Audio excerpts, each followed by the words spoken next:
Stop loss and target placements. So setting your stop loss and your target is as important as your entry point on a trade, okay? You can't enter a trade if you don't know where you will exit, okay? In profit or in loss. So a stop loss, you will exit in a loss.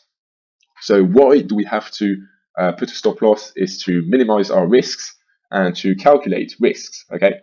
So never, ever, ever open a trade without a stop loss. So for instance, let's say you wanted to short this. Here you see a downtrend starting to go. Okay, you see that little correction structure, breaks, and you think, okay, I'm going to sell. And you put your stop loss here, for example. Well, here you've clearly lost the trade, but you've only lost this. You haven't lost all this, because you could trade this with no stop loss. What would happen? 2 days later, you check and you're here. So you're like in the massive loss. So always use a stop loss, okay? So now the big question is, where should you put your stop loss? So first of all, your stop loss should be at a level where you think when the price will reach that level, your trade idea is no longer valid, okay? So what I mean by that is, for example, let's take a famous example of a range. Here, you want to short this. Where should you put your stop loss? Well, when will the trade be no longer valid? If the trade does something like this, it's no longer a range. It will no longer go back down, okay? So it will no longer be valid. So that's the point where it will no longer be valid. So you will put your stop loss just above the previous highs, okay? Because if it reaches there, you think, okay, my trade idea is wrong, okay? And there's no problem of being wrong. You need to admit in trading you are wrong, okay? So this, and so you'll put your stop loss here, okay? So levels where you think your trade idea is no longer valid. So now the big mistakes people do with their stop loss is, there are mainly 4 big mistakes. The first one is setting stop losses way too tight. So I see traders, for example, let's look at this.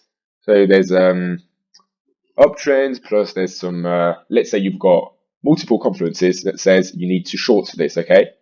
And one of your triggers is this trend line, which has been broken. So you see this break. Let's go to replay.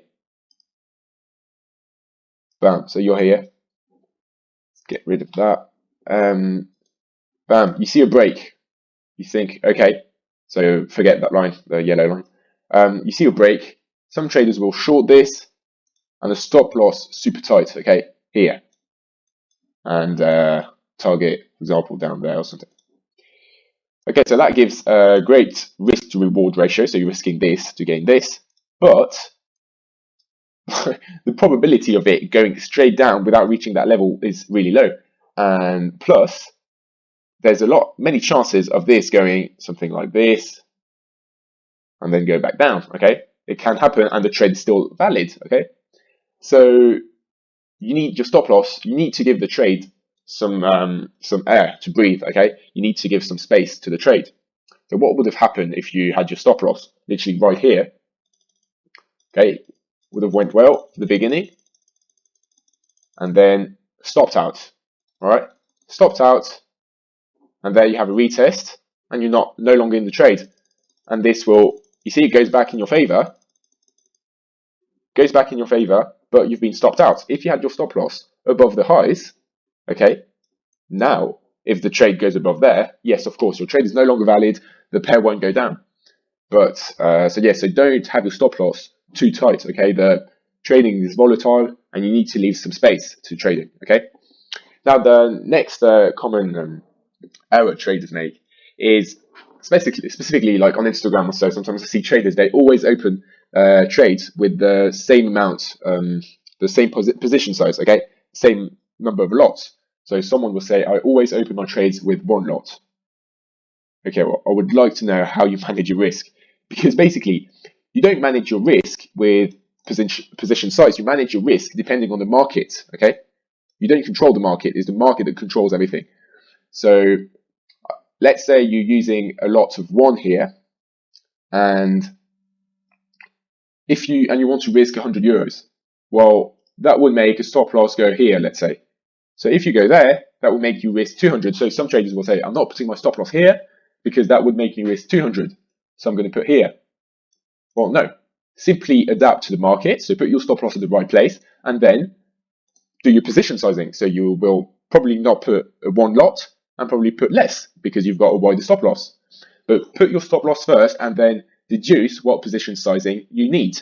Okay, we'll see a video about position sizing, how we manage our position.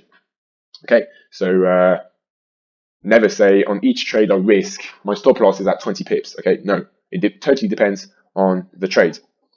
And now the third error most traders do is placing stops too wide. Okay, so let's say they are here shorting this and they put their stop loss above the resistance here.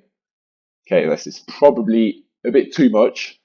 If the trade went all this way, simply close it before and you'll be able to short it up there or something. And know that the bigger your stop loss, the smaller your risk to reward is. Okay, so because your stop loss is all up here, your lot size will be much smaller.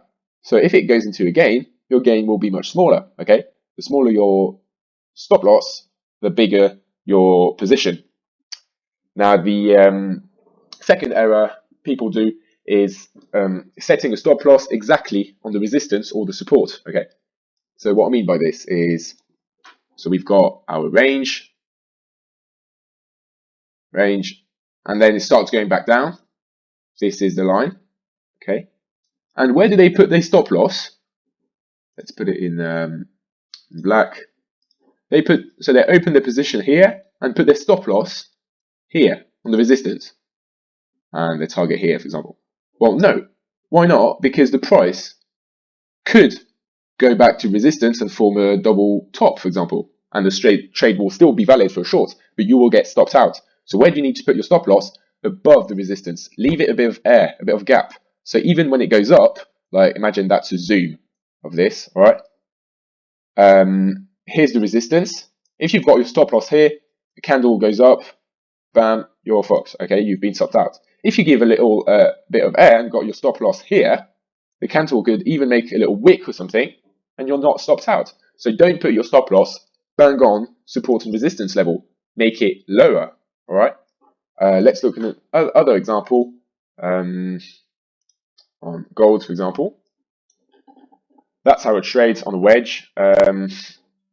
On a wedge, let's say you're trading there. You could see where my stop loss is.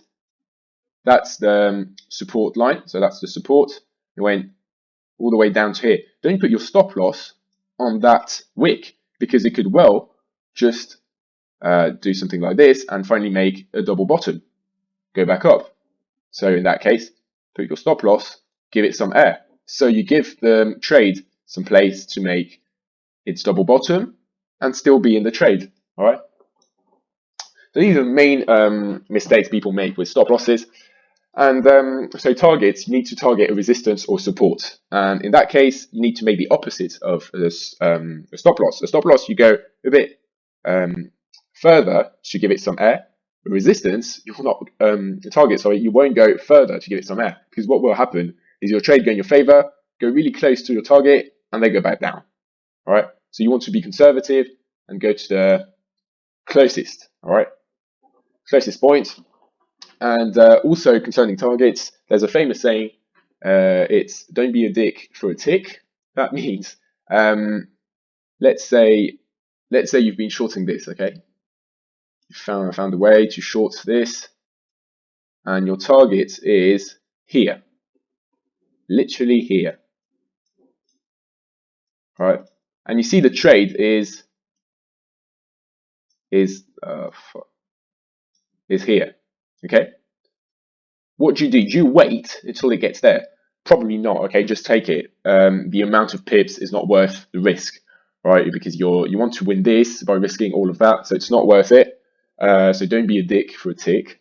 Simply take it. Now, if your target is here, of course, leave it because you had a reason to target these levels. All right. So targets is all about MPOs. We've seen in chart pattern videos.